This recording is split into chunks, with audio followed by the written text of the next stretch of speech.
Maestro. Cuando se le preguntó a Tenjiku sobre el incidente de Tanka quemando la estatua, respondió: cuando hace frío nos reunimos alrededor del hogar junto al fuego.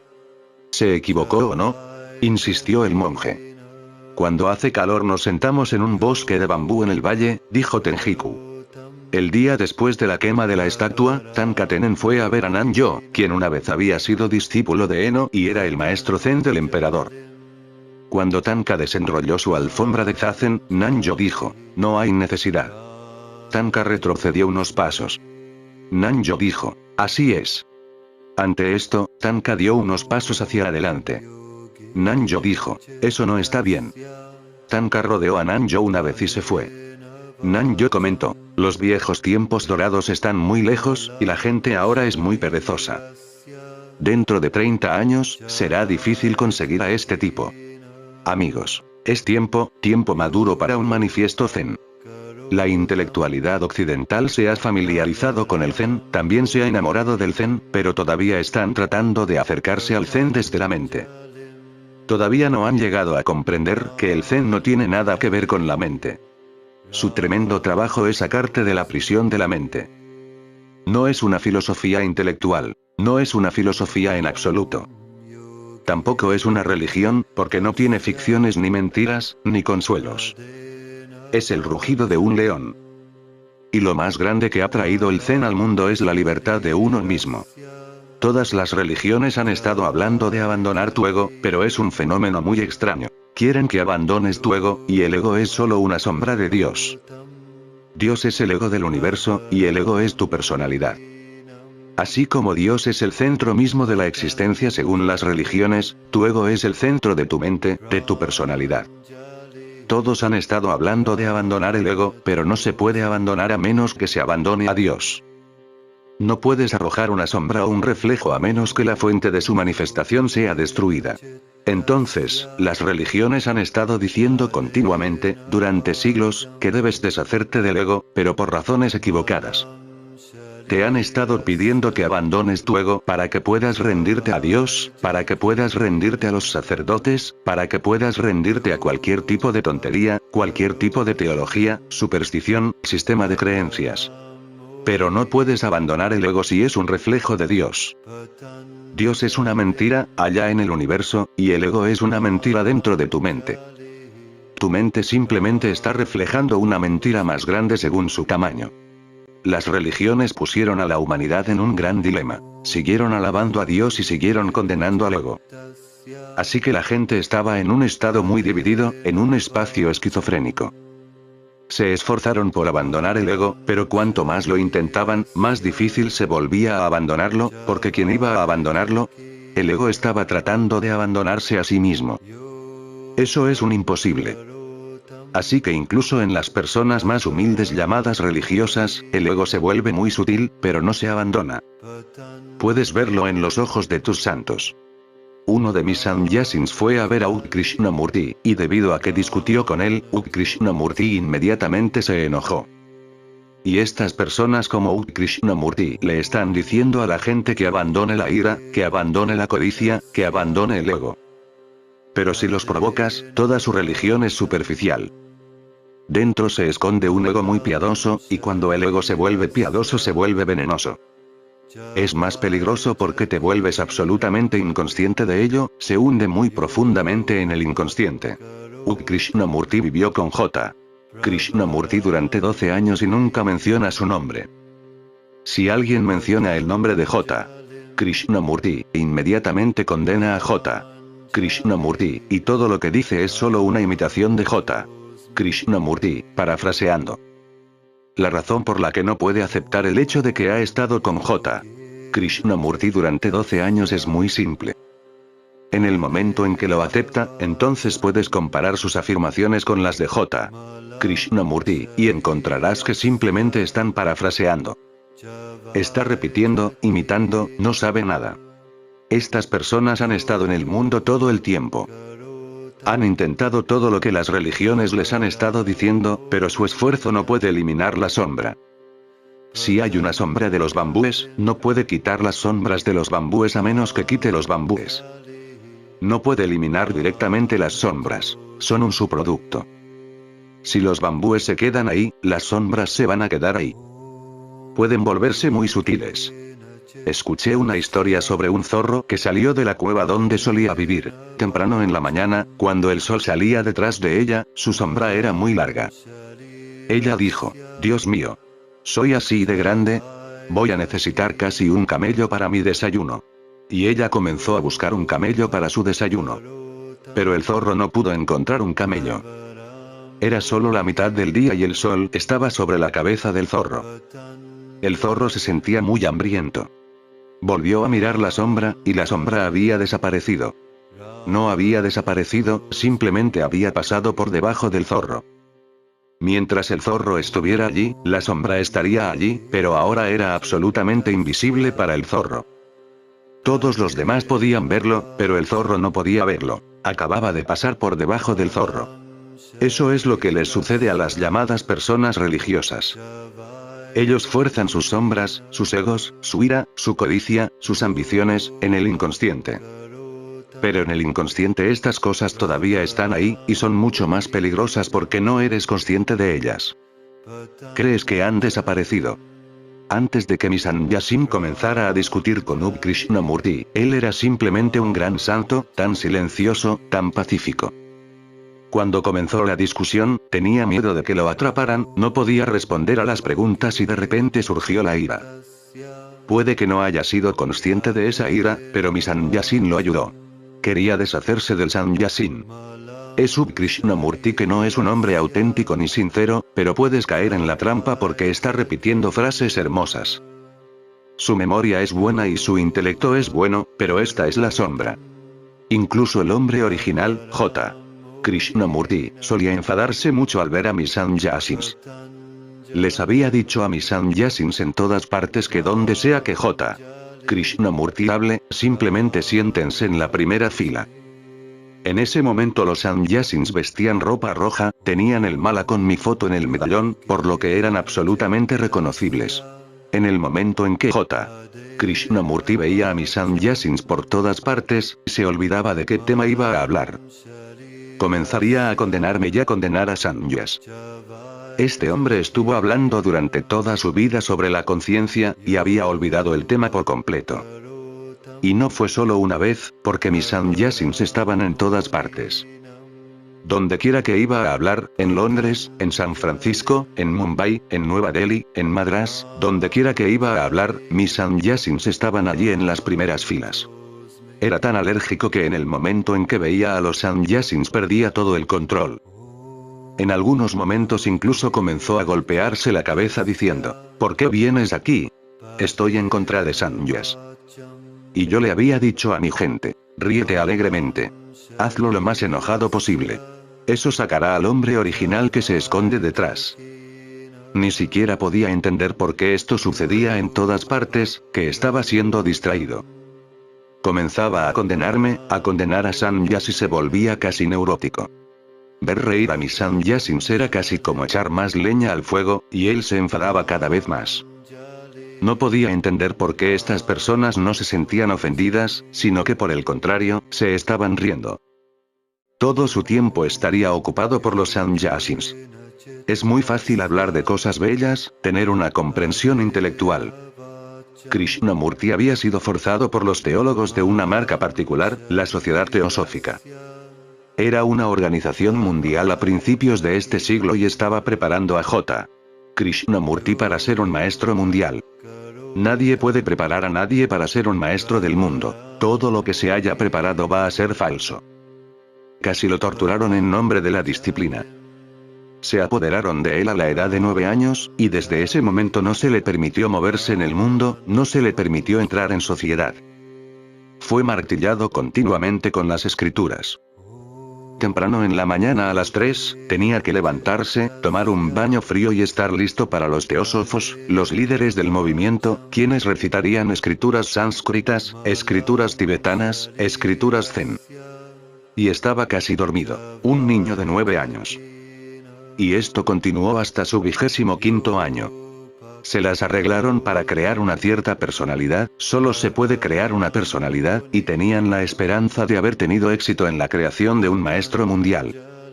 Ahora estaba escribiendo hermosos poemas, hermosos artículos que fueron publicados por una sección de la Sociedad Teosófica que había sido creada especialmente para J. Krishnamurti. La organización se llamaba La Estrella de Oriente y solía publicar revistas, periódicos, literatura, todo sobre Krishnamurti, creando la atmósfera en todo el mundo para recibirlo como un maestro mundial. Pero todo fue forzado desde el exterior. J.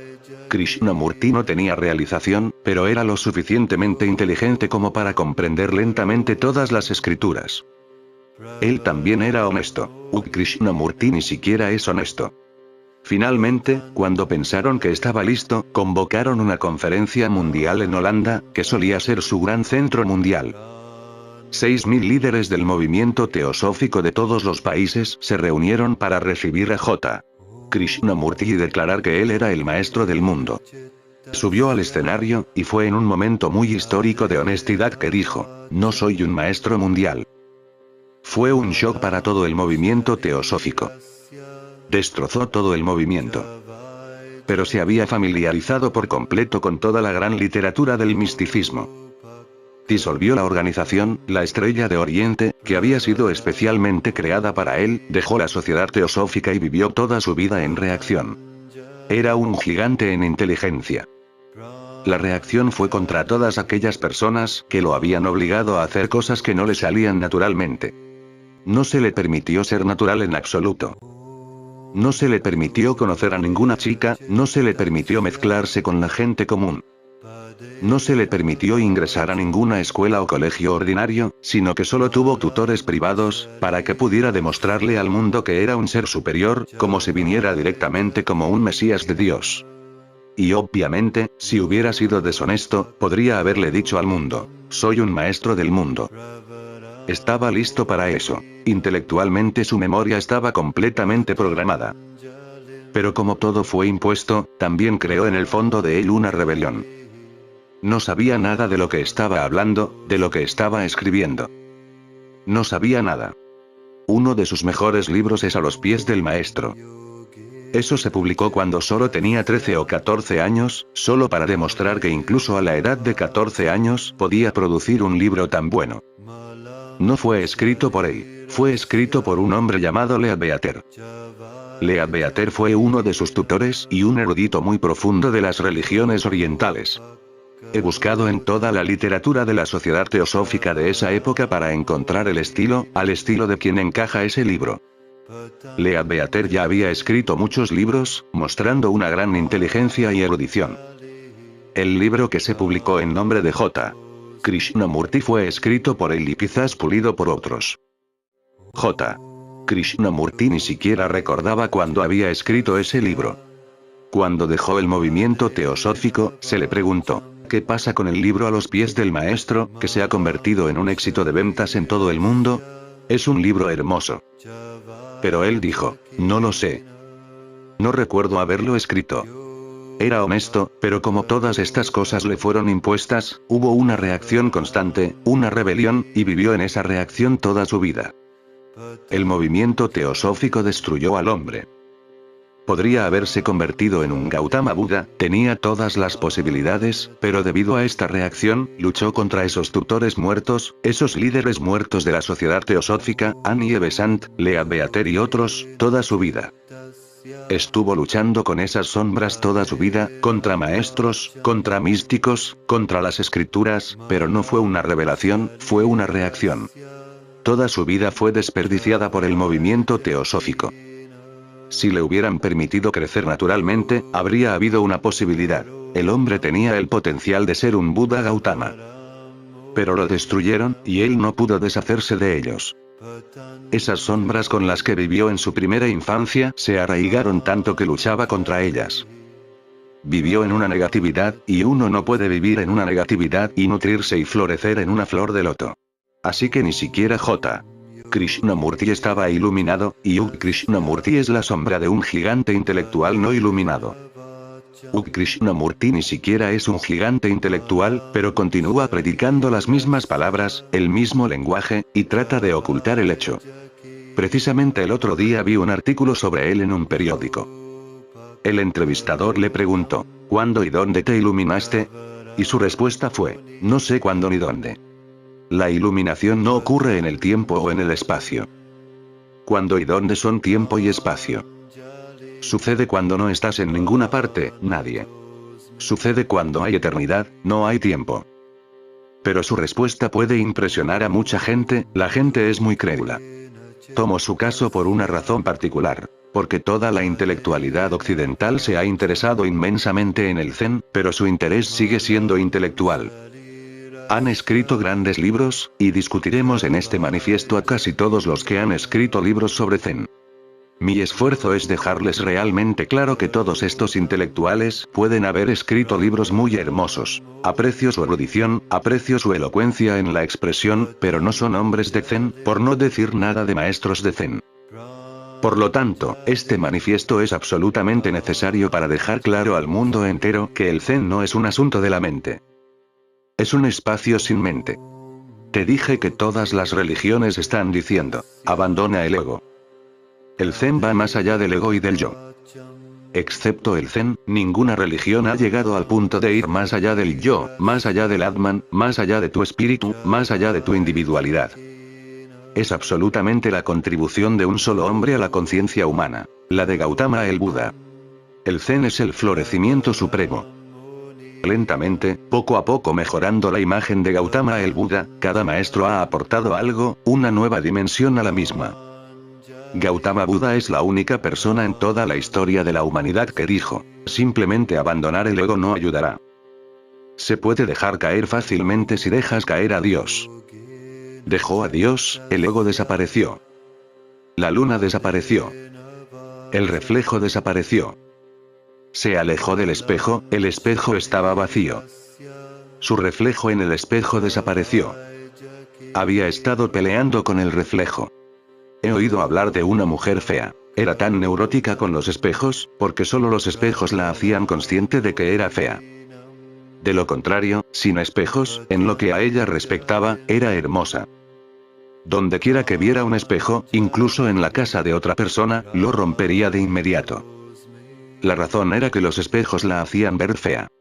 Esos pobres espejos no tenían nada que ver con su fealdad. Era fea, pero estaba forzando la responsabilidad en los espejos, peleando con los espejos. Esa es la esencia de todas vuestras religiones. Luchar con los espejos, con las sombras, tratando de dejar el ego sin dejar a Dios. El ego es solo un reflejo de una mentira en el pequeño estanque de tu mente. Gautama Buda abandonó la idea de Dios y se asombró de que cuando Dios desaparecía, el ego desaparecía. Era solo un reflejo de Dios.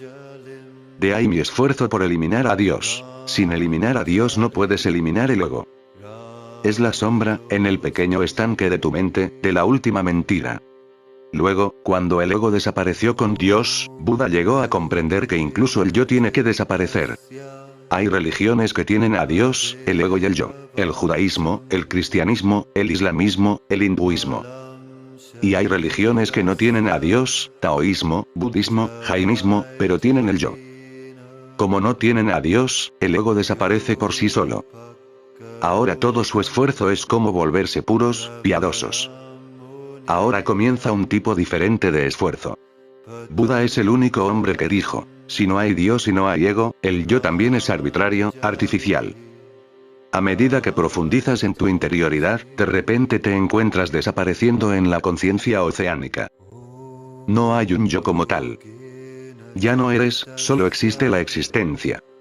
Por lo tanto, llamo Zen esencialmente libertad de uno mismo. Has oído hablar de otras libertades, pero la libertad de uno mismo es la máxima libertad. No ser y permitir que la existencia se exprese en toda su espontaneidad y grandeza. Pero es la existencia, no tú, no yo. Es la vida misma bailando, no tú, no yo. Ese es el manifiesto Zen, la libertad de uno mismo. Y solo el Zen ha refinado, en estos 25 siglos, métodos, artificios para hacerte consciente de que no eres, que eres solo arbitrario, solo una idea. A medida que vas más allá de la mente, incluso la idea de yo soy desaparece. Cuando el yo también desaparece y empiezas a sentir una profunda implicación en la existencia, sin fronteras, solo entonces el Zen ha florecido en ti. De hecho, ese es el estado, el espacio de la conciencia despierta. Pero no tiene un yo en el centro, ni Atman, ni yo. Para que te quede claro, Sócrates dice, conócete a ti mismo. Gautama Buda dice, conoce, solo conoce, y no te encontrarás a ti mismo. Entra más profundamente en tu conciencia, y cuanto más profundo vayas, tu yo comenzará a derretirse. Tal vez esa sea la razón por la que ninguna de las religiones, excepto el Zen, ha probado la meditación, porque la meditación destruirá a Dios, destruirá el ego, destruirá el yo. Te dejará en la nada absoluta. Es solo la mente la que te hace temer a la nada. Recibo preguntas casi todos los días, ¿por qué le tenemos miedo a la nada? Tienes miedo porque no conoces la nada. Y tienes miedo solo porque te das cuenta intelectualmente, ¿cuál es el punto? Si en la meditación tienes que desaparecer, entonces es mejor permanecer en la mente. Al menos lo eres, tal vez ilusorio, tal vez solo una idea, pero al menos lo eres. ¿Qué sentido tiene hacer todo este esfuerzo sin esfuerzo para desaparecer en la nada? La mente simplemente te hace tener cuidado de ir más allá de los límites de la mente, porque más allá de los límites de la mente ya no estarás. Esa será la muerte definitiva. Un Buda Gautama muere finalmente, tú mueres solo temporalmente. Tal vez solo unos minutos, unos segundos, y entras en otro útero. Unos idiotas siempre están haciendo el amor alrededor del mundo, las 24 horas, y no tienes que viajar lejos, solo en el vecindario. Las 24 horas del día millones de parejas están haciendo el amor, así que cualquiera que sea la pareja más cercana, aquí se muere y allí se nace. La brecha es muy pequeña. Pero un hombre iluminado, un hombre que ha llegado a conocer su nada, su no yo, su anatta, simplemente desaparece en el cosmos. La mente tiene miedo, y parece lógico, obvio. ¿Cuál es el punto? ¿Por qué debería uno hacer tal cosa en la que desaparece? A Gautama Buda se le preguntó una y otra vez. Eres un tipo extraño. Vinimos aquí para realizarnos a nosotros mismos, y tu meditación es para desrealizarnos. Sócrates fue simplemente un gran genio, pero confinado a la mente. Conócete a ti mismo. No hay un yo para ser conocido. Ese es el manifiesto Zen para el mundo. No hay nada que saber. Tienes que ser uno con el todo. Y no hay que tener miedo. Solo piensa por un momento. Cuando no naciste, ¿hubo alguna ansiedad, alguna preocupación, alguna angustia? No estabas allí, no había problema. Tú eres el problema, el comienzo del problema, y luego, a medida que creces, surgen más y más problemas. Pero antes de tu nacimiento, ¿hubo algún problema? Los maestros Zen preguntan continuamente a los recién llegados, ¿dónde has estado antes de que naciera tu padre? Una pregunta absurda, pero de inmensa importancia. Te están preguntando, si no estabas, no había problema. Entonces, ¿cuál es la preocupación? Si tu muerte se convierte en la muerte definitiva y todos los límites desaparecen, no estarás allí, pero la existencia estará allí. El baile estará allí, el bailarín no estará allí. La canción estará allí, pero el cantante no estará. Esto solo es posible de experimentar cayendo más profundo, más allá de la mente, a la profundidad misma de tu ser, a la fuente misma de la vida de donde fluye tu vida. De repente te das cuenta de que la imagen de ti mismo era arbitraria. No tienes imagen, eres infinito. Estabas viviendo en una jaula. En el momento en que te das cuenta de que tus fuentes son infinitas, de repente la jaula desaparece y puedes abrir tus alas hacia el cielo azul y desaparecer. Esta desaparición es anatta, esta desaparición es la liberación de uno mismo. Pero esto no es posible a través del intelecto, solo es posible a través de la meditación. Zen es otro nombre para la meditación.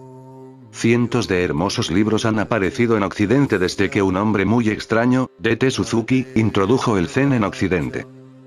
Hizo un trabajo pionero, pero no era un maestro Zen, ni siquiera un hombre Zen. Fue un gran erudito, y su impacto se extendió por todos los países a la intelectualidad. Inmediatamente tuvo un gran atractivo. A medida que las antiguas religiones se están desmoronando, particularmente en Occidente, el cristianismo es solo un nombre, el imperio se está desmoronando. Están tratando de aferrarse a él, pero no es posible.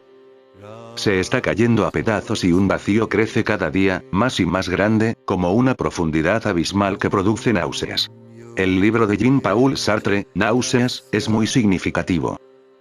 Una vez que ves el pozo sin fondo, esta vida sin sentido, que eres completamente arbitrario, innecesario, accidental, pierdes toda dignidad. ¿Y a qué estás esperando? No hay nada que esperar, solo la muerte.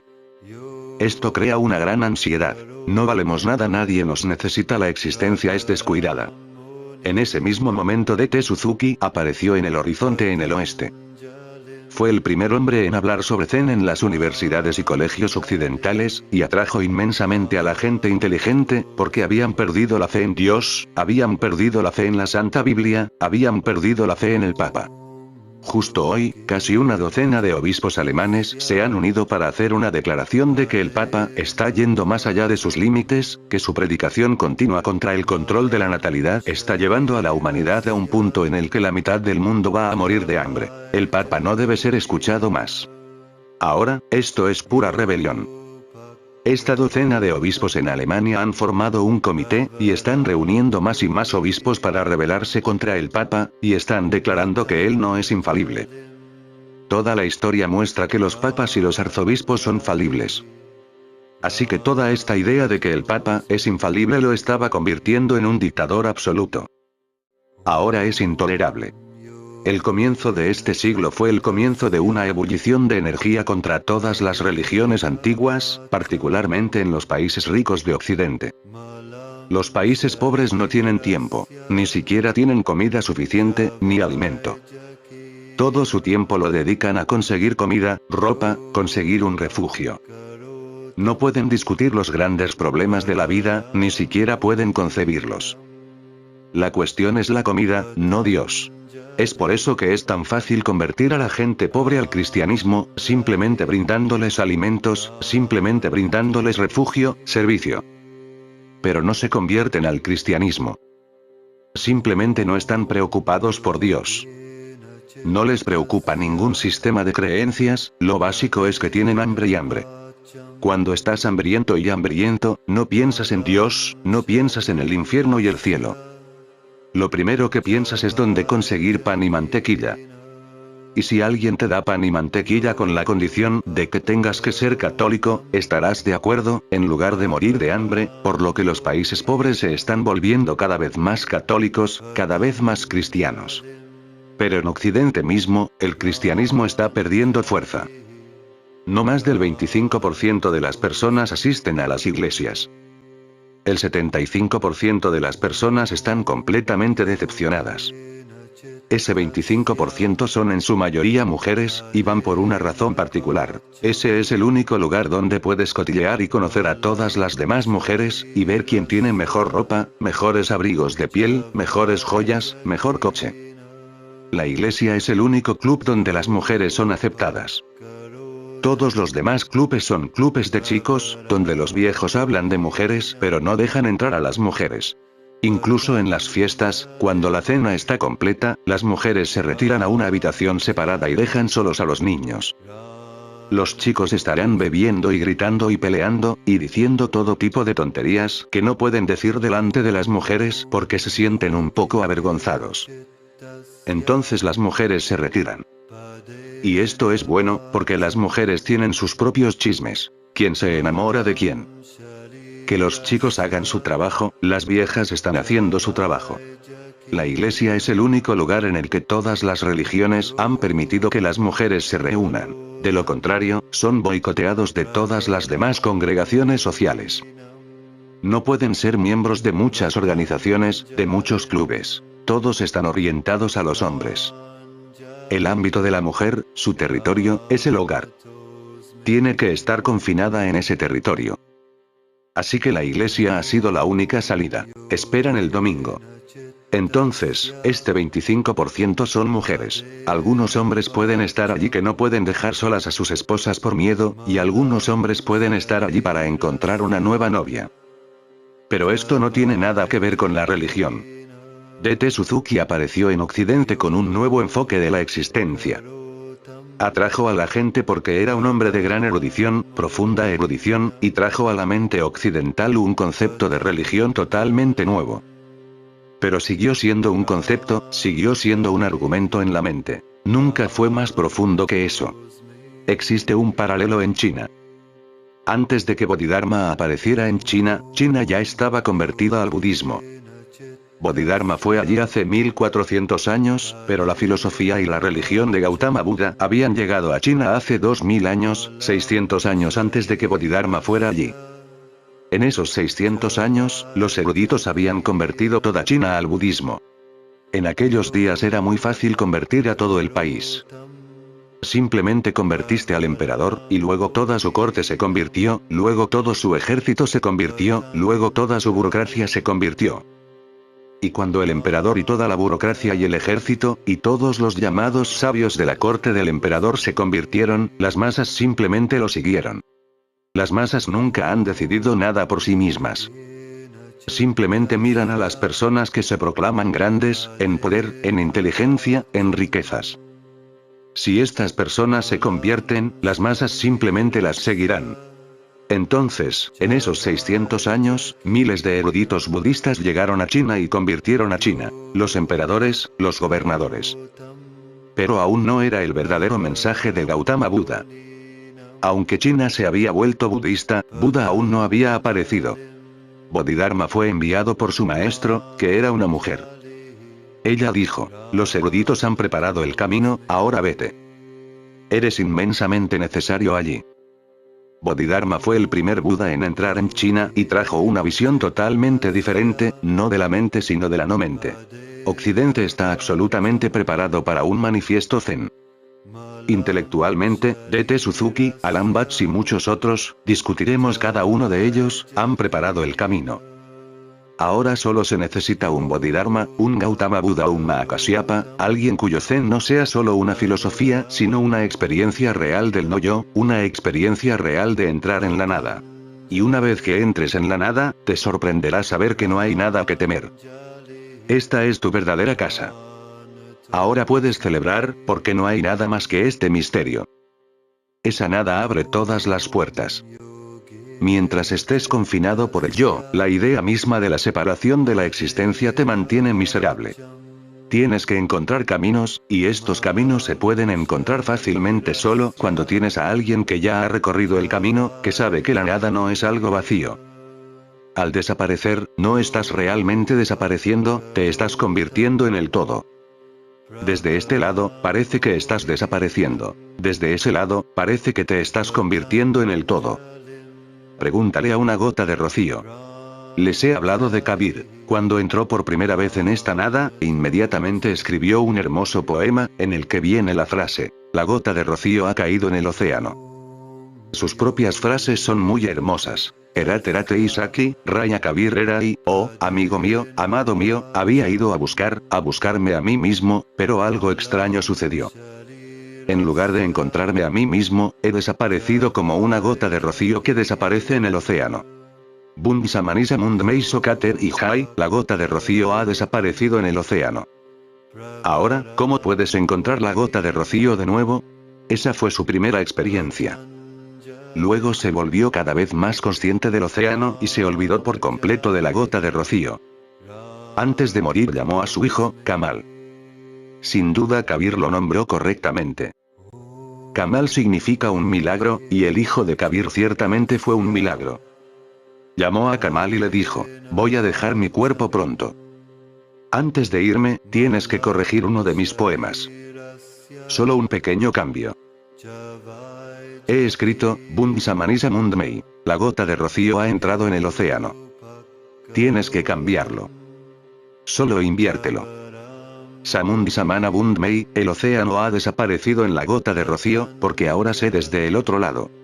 Mi primera experiencia fue desde esta orilla. Ahora hablo desde la otra orilla, el más allá. Ahora sé que la gota de rocío no ha caído en el océano, es el océano el que ha caído en la gota de rocío. Kamal le dijo: siempre he sospechado esa línea. Puedo mostrarte mi copia. Y le mostró a Kabir. Había tachado esa línea. Kabir dijo: eres realmente un Kamal. Eres un milagro. Llegaste a saberlo antes que yo. La línea fue tachada. Kamal dijo, sospeché desde el principio, que esta es la declaración de un principiante, la primera declaración cuando llega a ver la nada. Pero cuando se convierta en la nada, esta afirmación será absolutamente errónea. Así que ahora que ha recobrado el sentido, justo antes de morir, puedo alegrarme de que ya no sea solo un principiante, se haya convertido en parte del todo. Luego escribió la nueva línea. El océano ha caído en la gota de rocío. Les dije que Kabir había llamado a su único hijo Kamal, un milagro, porque el joven ciertamente no era un hombre común. En un momento, incluso Kabir estaba enojado con él, porque solía hacer preguntas que ni siquiera Kabir podía responder. Y esto siempre sucedía cuando miles de seguidores de Kabir estaban allí. Su propio hijo se ponía de pie y lo hacía sentir muy avergonzado porque no podía responder la pregunta. Un día estaba muy enojado, debe haber sucedido antes de su iluminación, y le dijo a Kamal, Buda Vansh Kabir Ka, mi familia termina conmigo, Kamal. Por mi familia quiere decir lo mismo que lo que la gente zen llama su herencia, su familia, sus maestros. No están hablando de sus padres. Kabir dijo, mi familia termina conmigo. No puedo confiar en ti. Kamal dijo, si no puedes confiar en mí, no puedes confiar en ti mismo. Pero debido a que me has repudiado al hacer esta declaración, no me quedaré en tu cabaña. Voy a hacer una pequeña choza justo enfrente de ti, para que cuando la gente crédula se te acerque y se vaya a casa, pueda desprogramarlos. Y se quedó justo enfrente de la casa de Kabir, y como todos sabían que era el hijo de Kabir, antes de dejar a Kabir iban a rendir tributo también a su hijo. Incluso el emperador de Varanasi era devoto de Kabir. Kabir era un hombre pobre, un tejedor. El emperador de Varanasi preguntó un día, cuando no había visto a Kamal durante varios días, venía casi todos los días para escuchar a Kabir, y vio que Kamal no estaba, le preguntó a Kabir, ¿dónde está Kamal? Kabir dijo, es una historia triste. Solo estaba enojado y le dije que mi familia termina conmigo, e inmediatamente se fue y dijo, si tu familia termina contigo, ya no pertenezco a tu familia. Se queda afuera, justo al frente, molestando a mis discípulos. Él es un dolor en el cuello. Ahora se ha ido afuera, así que ni siquiera puedo decir nada. Él simplemente se sienta allí. El emperador de Kashi dijo, Kashi es el nombre más antiguo de Varanasi, iría a verlo, pero ¿cuál es tu problema con él? Kabir dijo, miles de problemas. La gente viene con dinero, diamantes, esmeraldas y todo tipo de cosas valiosas, y no las necesito, así que las rechazo. Y él simplemente está sentado a mi lado, y les dice a esas personas, está bien, si se niega, tráiganmelos. De todos modos no tiene buena pinta que hayas venido a ofrecer y te vayan rechazando. Ofrécemelos. Así que lo rechazo, y él sigue coleccionando. Y le dije que esto no está bien, pero me dijo, piensa en ti. Sé por mi propia voluntad lo que está bien y lo que está mal. No me digas. No soy tu discípulo, soy tu hijo. Entonces el emperador dijo, no te preocupes, iré a ver y comprobar. Así que trajo consigo un diamante muy grande y le dijo a Kamal, he traído este diamante más valioso del país como una ofrenda para ti. Él dijo, puedes ponerlo en los bambúes del techo de mi choza. Si alguien no se lo lleva, se quedará allí.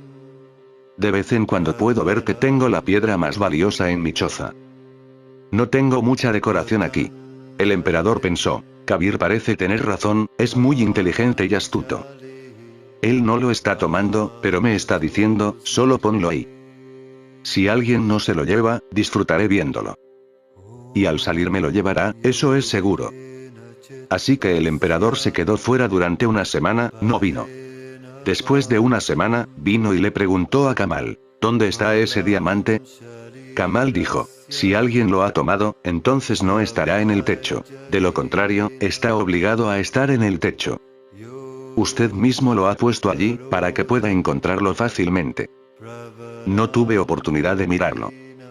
Miro hacia adentro y tu diamante está afuera.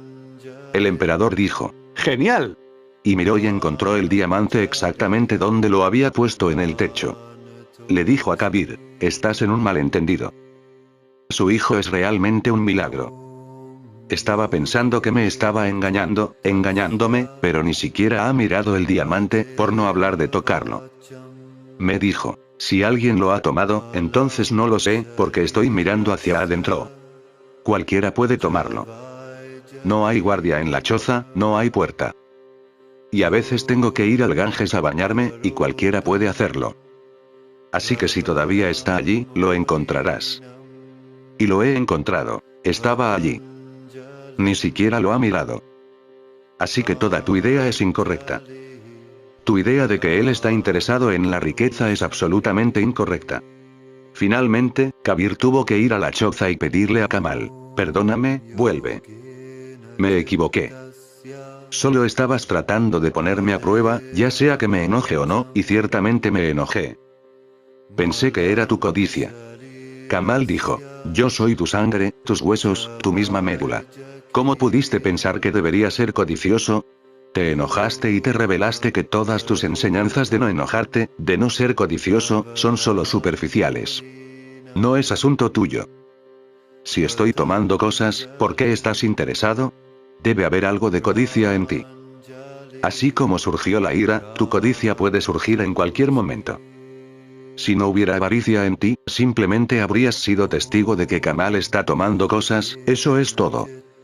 Es asunto de Kamal cuidar de su propio ser, no es asunto tuyo. No soy tu discípulo. Soy un maestro por mi propia autoridad. Y Kabir se miró a sí mismo y estuvo de acuerdo con Kamal. Tal vez tengas razón. Mi interés y mi enfado porque estás juntando dinero muestra mi codicia, no tu codicia, muestra mi ira, no tu ira. Y te fuiste con tanta alegría, tocando mis pies, diciendo: si dices que tu familia termina contigo mismo, entonces una nueva familia comienza conmigo, justo después de ti. Así que convencieron a Kamal para que volviera a la familia. Fue el sucesor de Kabir, un hombre mucho más grande, mucho más consciente, alerta, mucho más consciente.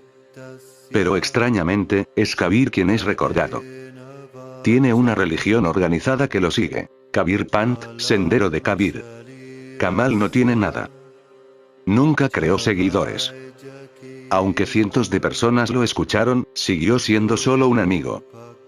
Los ayudó, compartió su luz con ellos, pero nunca les dio ninguna disciplina, ningún mandamiento, ningún principio a seguir. Una vez que conoces la meditación, no tienes que seguir a nadie. Tienes tus propios ojos abiertos, y tienes tu luz delante de ti mostrando el camino, y todo lo que es correcto y todo lo que es bueno sucede sin elección.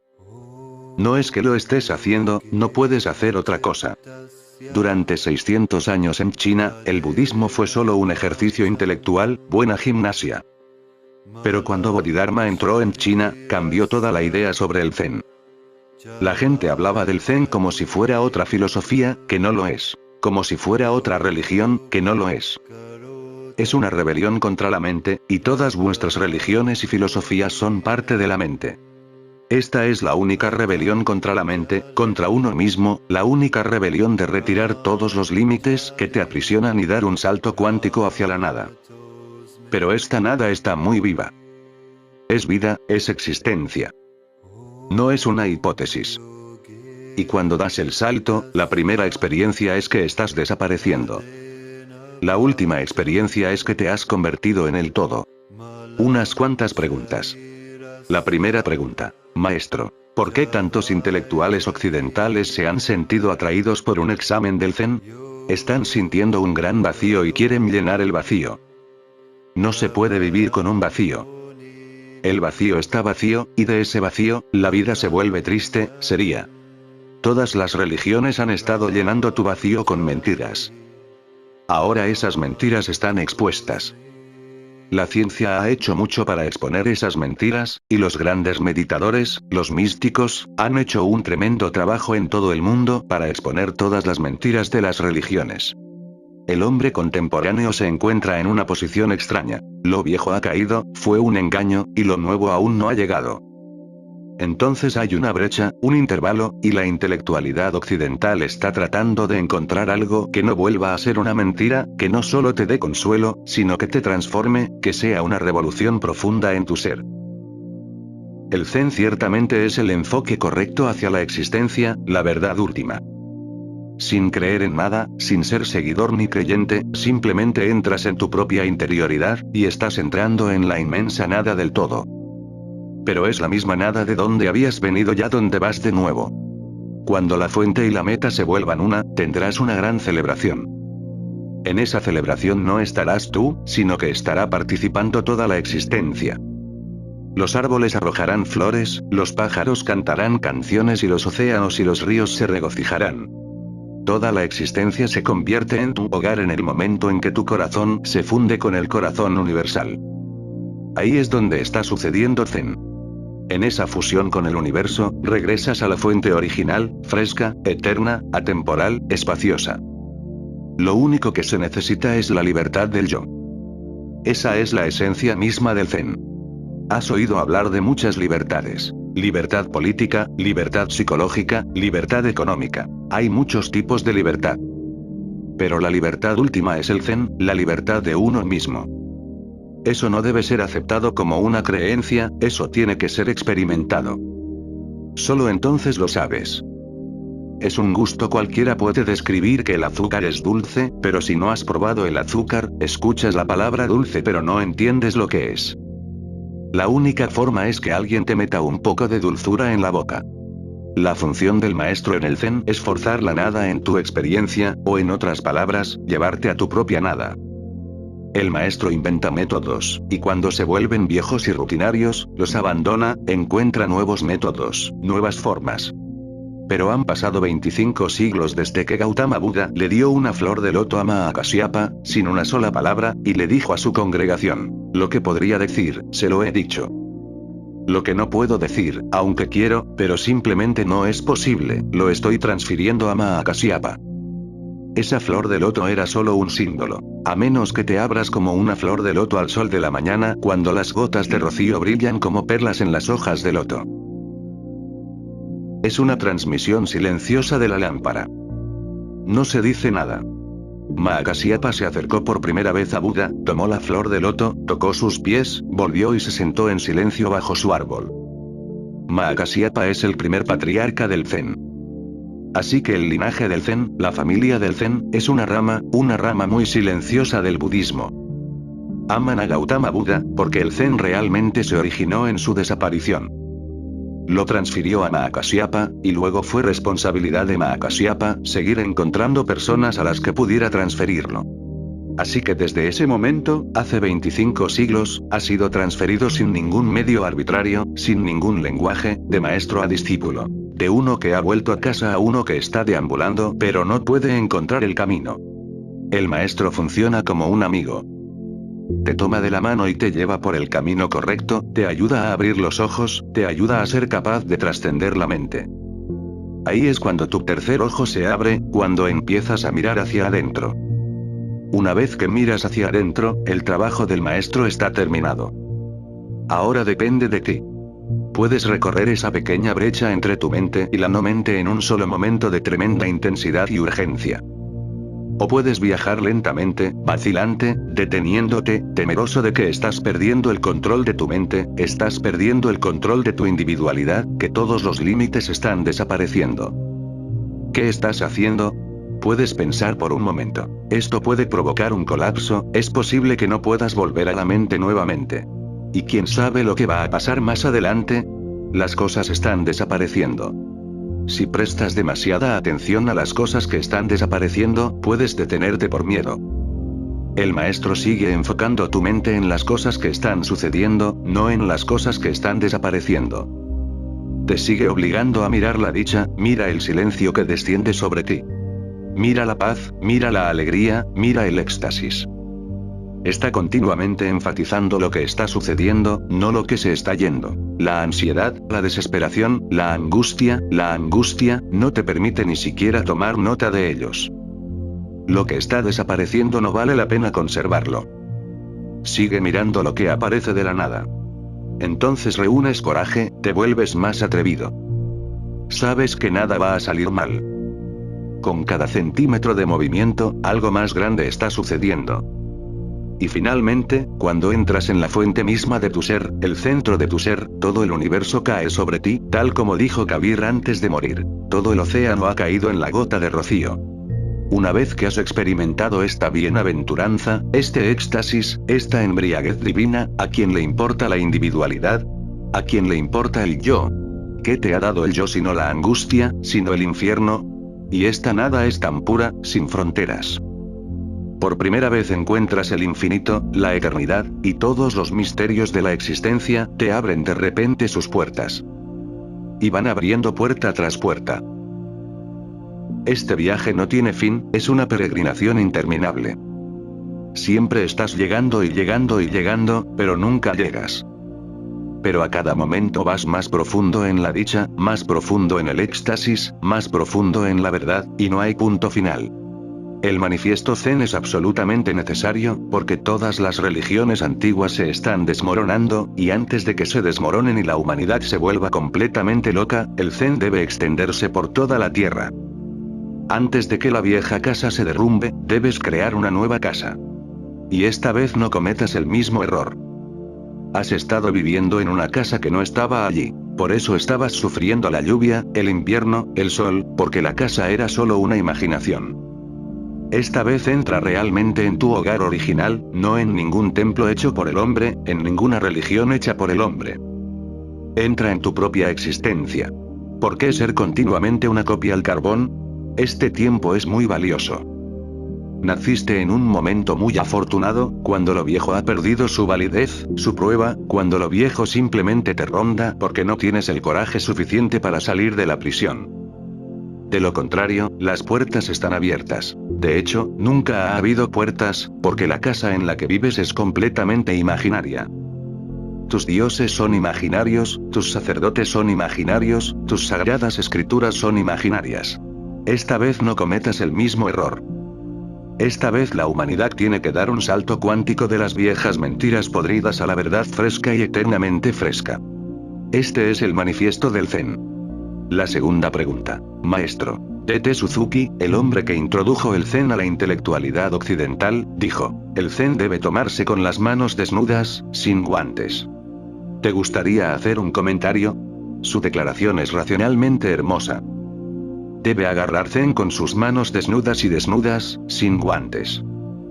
Con eso quiere decir que debes entrar en el mundo del Zen sin creencias, sin seguridad, sin guantes. Debes entrar en el Zen con las manos desnudas, con la desnudez. Pero su declaración sigue siendo intelectual. No era ni un maestro de Zen ni siquiera un hombre de Zen. Si hubiera sido un maestro del Zen, no podría haberlo dicho. Un maestro del Zen no puede decir que el Zen debe ser aprovechado. No se trata de apoderarse del Zen. Este es el antiguo lenguaje de la mente, de conquistar la naturaleza. Ahora se convierte en Zen conquistador. El Zen es tu realidad. ¿A quién vas a agarrar? ¿A quién vas a conquistar? Eres Zen. ¿Y qué quiere decir con las manos desnudas? Las manos no llegarán allí, desnudas o con guantes. Las manos simbolizan el movimiento hacia el exterior, siempre apuntan hacia el exterior. Todos tus sentidos abiertos al exterior, son todos extrovertidos. Tus oídos escuchan el sonido que viene del exterior, tus ojos ven colores, la luz que viene del exterior, tu mano sigue agarrando, eso está fuera de ti. Ninguno de tus sentidos puede llegar al interior. Para el interior existe una sensibilidad diferente, el tercer ojo. No hay manos. Justo entre tus dos cejas, exactamente en el medio, está el lugar que puede mirar hacia adentro. Cuando estás con los ojos cerrados, tratando de mirar hacia adentro, corriendo hacia tu centro, estás golpeando continuamente el tercer ojo. Debido a que no se ha abierto durante siglos, se ha olvidado cómo abrir, de ahí la meditación de todos los días. Y un día de repente encontrarás que el ojo se ha abierto, y todo el camino está limpio y claro. Simplemente tienes que caminar hasta el centro. Ahora no hay manos, y no se trata de conquistar. Es tu naturaleza. La misma idea de que el Zen debe ser aprovechado crea una dualidad. Tú eres la persona que va a aprovechar el Zen, y el Zen es algo distinto a ti. Crea una dualidad. Eso es lo que me da una idea clara de si el hombre es solo intelectual o tiene la experiencia. Tengo mis criterios claros sobre cómo saber que un hombre está hablando solo desde la mente. Por muy inteligente que sea D.T. Suzuki, les digo que no es un maestro, todavía vive en la dualidad. La mente es dual, siempre divide las cosas en polos opuestos. El conquistador y el conquistado, el observador y lo observado, el objeto y el sujeto, el día y la noche. Continúa dividiendo cosas que no están divididas. Ni el día está separado de la noche, ni el nacimiento está separado de la muerte. Son una sola energía. Pero la mente continúa dividiendo todo en polaridades, opuestos. Nada es opuesto en existencia. Toda contradicción es solo aparente. En el fondo todas las contradicciones se juntan. Así que cuando alguien dice, aprovecha, conquista, todavía está hablando en el lenguaje de la mente y todavía está siendo violento. Sus palabras lo demuestran. El Zen no tiene que ser ni el objeto ni el sujeto. Es una experiencia trascendental. Se trasciende la dualidad de todo tipo. El observador y lo observado se vuelven uno, el conocedor y lo conocido se vuelven uno. Así que no se trata de conquistar o apoderarse, se trata de relajarse en uno mismo. No es una lucha ni una guerra, es puro descanso, hundirse profundamente en tu descanso. Y a medida que te hundes más y más, descubres que te estás derritiendo. En el momento en que llegas a la unidad con la existencia, has llegado a tu naturaleza. Solo puede ser posible a través de la relajación, del descanso. La declaración de Suzuki es racional, pero no existencial, y el Zen es el único enfoque existencial en todo el mundo. Una pequeña nota biográfica. Una vez, cuando estaba de viaje, Tanka Tenen pasó la noche en un templo. ¿Conoces el significado de Tenen? Significa absolutamente natural. Zen es tu naturaleza. Si lo sabes o no, no hace ninguna diferencia. Si sabes que no tropezarás innecesariamente, no seguirás cayendo en las mismas zanjas una y otra vez. Si sabes, caminarás como un hombre con ojos. Si no sabes, caminarás con los ojos, pero cerrados. Toda tu vida sufrirás miseria, tensión, ansiedad innecesarias. Pero no hay diferencia en lo que concierne a tu naturaleza interna. Eres un Buda todo el tiempo, durmiendo, despierto, lo sepas o no. Si lo sabes, la vida se convierte en una dicha.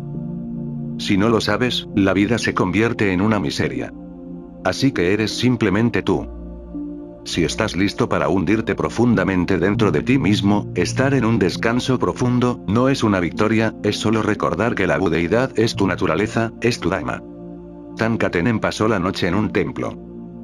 Hacía tanto frío que encendió una de las estatuas de Buda de madera. Cuando fue reprendido a la mañana siguiente por los monjes del templo, Tanka explicó que había quemado la estatua para poder tomar los huesos de Buda. ¿Cómo podría tener huesos una estatua de madera? Le preguntó un monje a Tanka Tenen. Entonces, ¿por qué me has castigado? Respondió Tanka. Solo un hombre con una intuición inmensa, solo un hombre que conoce su budeidad, puede quemar una estatua de Buda en la noche. La noche era muy fría, el Buda real sufría de frío y el Buda irreal estaba entronizado, así que tomó una de las estatuas, era una estatua de madera, la quemó y estaba muy feliz.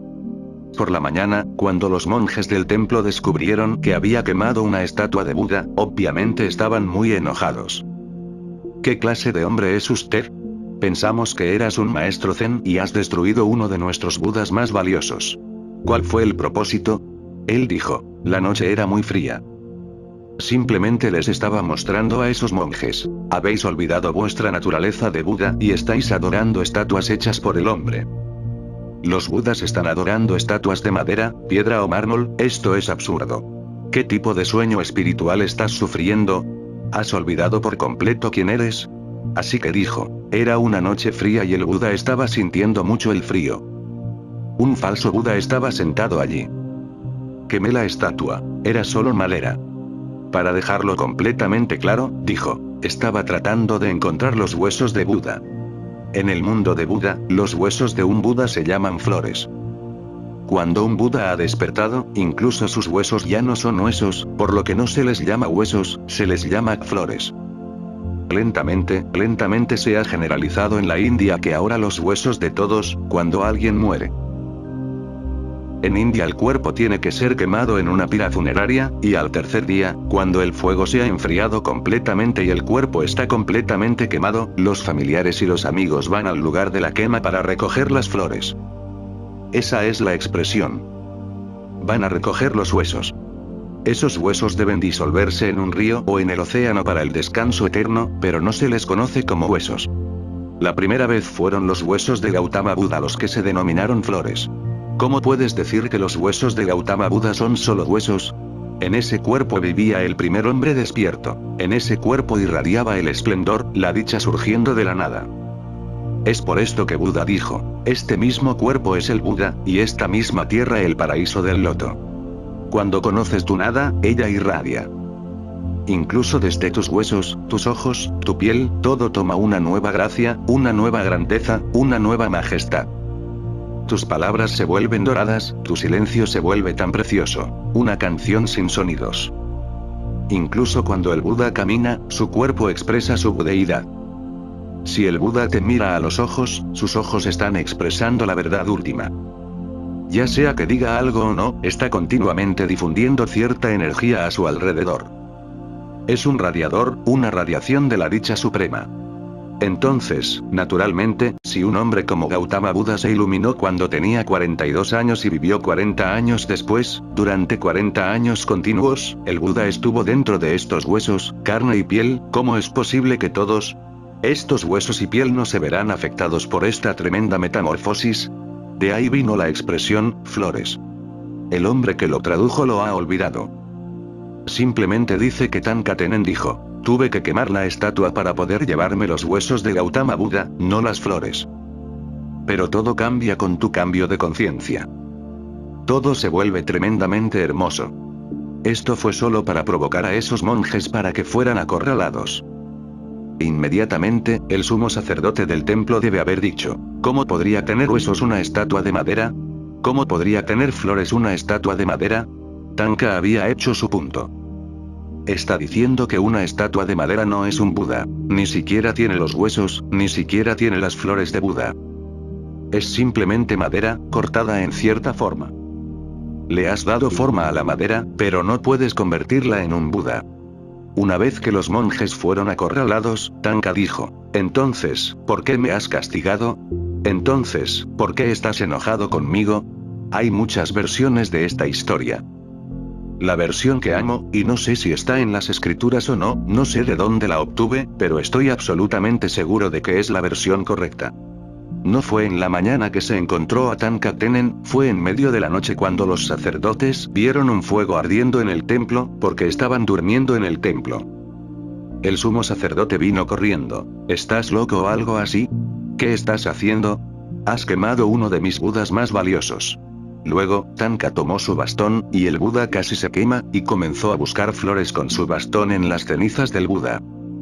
El sumo sacerdote dijo, ¿qué estás haciendo? Él dijo, estoy buscando las flores de Buda. He oído que Buda tiene huesos y esos huesos se convierten en flores. Estoy buscando esas flores. El sumo sacerdote se rió. Él dijo, ciertamente estás loco. Era solo una estatua de madera, no era un Buda. Y Tanka Tenen dijo, ajá. Así que no fue el Buda. Y la noche es todavía larga y muy fría, y tenéis tantas estatuas de madera. Solo trae uno o dos más. El sumo sacerdote dijo, eres un tipo muy peligroso. No puedo permitir que te quedes en el templo. Y obligó a Tanka Tenen a salir del templo en medio de la noche. Era un invierno frío, un frío helado, y Tanka Tenen dijo, ¿qué estás haciendo? Eres mi sumo sacerdote y me echas fuera. Solo para mantener seguras tus estatuas de madera, estás tirando al Buda. Pero el sumo sacerdote no escuchó, simplemente lo empujó y cerró las puertas. Y por la mañana, cuando abrió las puertas, Tanka Tenen estaba sentada al lado de la carretera junto a un hito. Había recogido algunas flores silvestres y las había puesto en el hito, y estaba sentado allí recitando un hermoso mantra que los discípulos de Buda solían recitar ante él. Budam Sharanam Gacchami. Voy a los pies de Buda. Sangam Sharanam Gacchami. Voy a los pies de aquellos que son la comunidad del despierto. Tamam Sharanam Gacchami. Voy a los pies de la verdad última. El sacerdote dijo, escucha, quemaste mi Buda, fue un acto de locura. Ahora estás teniendo un comportamiento aún más loco. Este es un hito, no un Buda, y le has puesto flores, y vas a ir a los pies de este hito. Tanka Tenen dijo, es lo mismo, solo una excusa. Tienes estatuas de madera como excusa, yo tengo esta piedra. Escondido en él hay un Buda de piedra. Si algún escultor saca todas las piezas innecesarias, aparecerá un Buda. Cualquier excusa servirá. Quemé una de tus excusas y estabas tan enojado. Esto es igual que tu estatua de madera, y esta piedra tampoco tiene huesos de Buda. Simplemente estaba deseando, en el sol de la mañana, con esta hermosa brisa, y flores fragantes por todas partes, y los pájaros cantando y haciendo sus sonidos alegres. Tengo que mostrar mi gratitud al hombre que es la fuente de mi familia. Sin él, quizás, no hubiera habido tantos ilustrados. Gautama Buda inició un nuevo capítulo en la conciencia de la humanidad. Obviamente, voy a sus pies, y voy a la verdad que él reveló, y voy a los pies de aquellos que se iluminaron debido a que él compartió la iluminación. No habría sido la luz que soy ahora si Buda no hubiera transferido a Mahakasyapa lo que no se puede decir en una flor de loto. Estoy mostrando mi gratitud al hombre más grande en la historia de la humanidad que se ha elevado por encima de la mente. Esto, lo sé, es la historia correcta. Si no lo encuentra en las escrituras, corríjalas. Donde quiera que encuentre esas escrituras, corríjalas, porque no muestran exactamente el enfoque de Tanka Tenen. Son muy pobres, amo las riquezas, y la verdadera riqueza proviene de tu conciencia, tu consciencia. De esta manera, Tanka Tenen estaba tratando de concienciar a todos esos sacerdotes y monjes. ¿Qué están haciendo?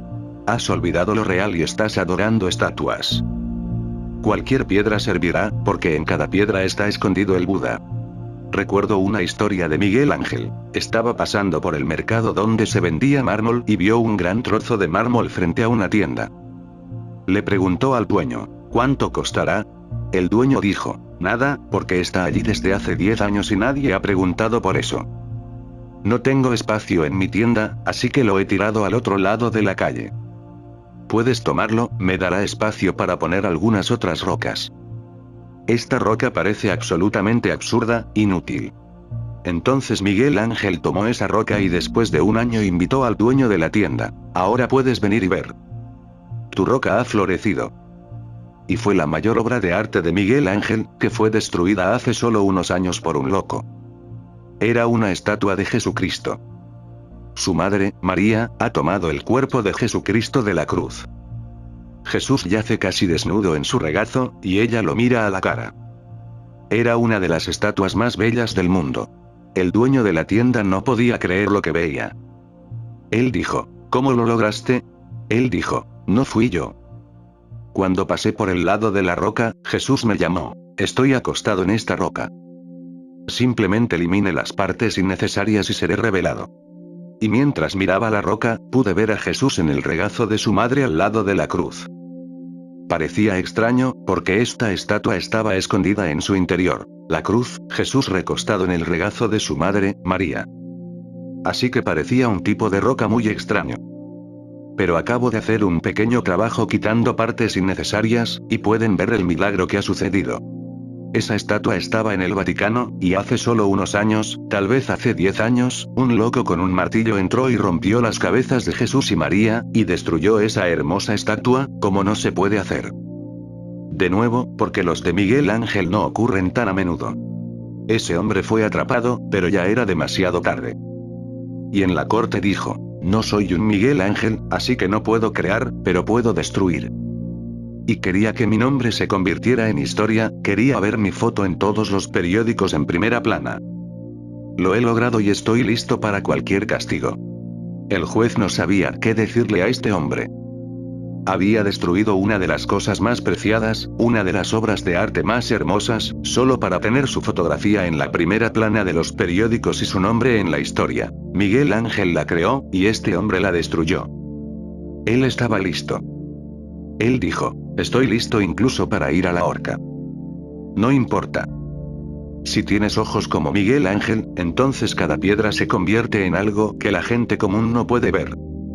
Solo un Miguel Ángel puede penetrar como un rayo X profundamente en la piedra, y puede convertirse en un Jesús, puede convertirse en un Buda.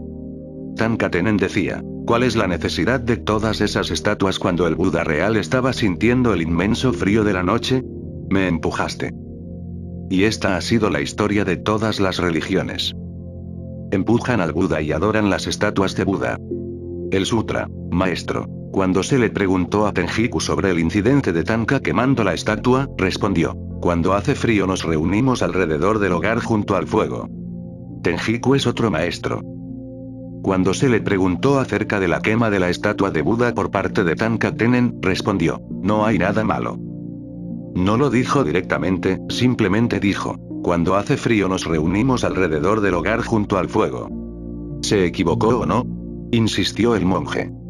Cuando hace calor nos sentamos en un bosque de bambú en el valle, dijo Tenjiku. No está diciendo que está bien o mal, esa es la forma de Zen, no decidir si está bien o mal, simplemente está diciendo: todo maestro Zen se comporta espontáneamente. Cuando hace calor se va a la sombra de un bosque de bambú, cuando hace frío quema leña. No menciona en absoluto si Tanka Tenen ha hecho algo malo. Simplemente está diciendo: todo el que está consciente funciona espontáneamente. Al no encontrar otra madera, Tanka Tenen encontró la estatua de madera de Buda. No hay nada malo en ello. Cuando hace frío se necesita fuego, y cuando hace calor se necesita sombra. El Zen es absolutamente natural. Debes funcionar de acuerdo con tu naturaleza, y de tu espontaneidad debe surgir tu respuesta.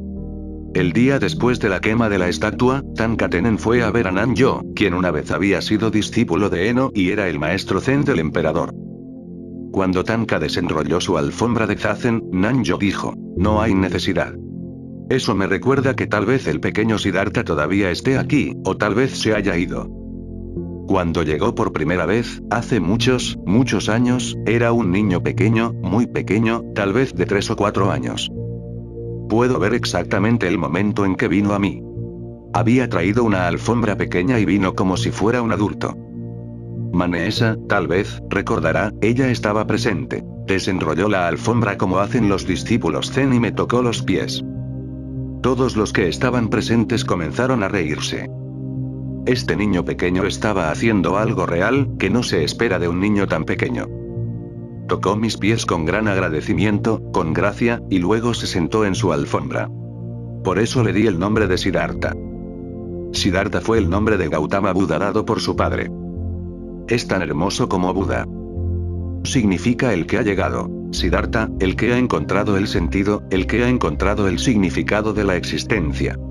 Justo ahora él ha estado aquí por casi un mes. No sé si todavía está aquí o no. Ahora ha venido con novia, se ha vuelto muy mayor. Anando me informó que cuando entró por la puerta después de tantos años, tenía lágrimas en los ojos.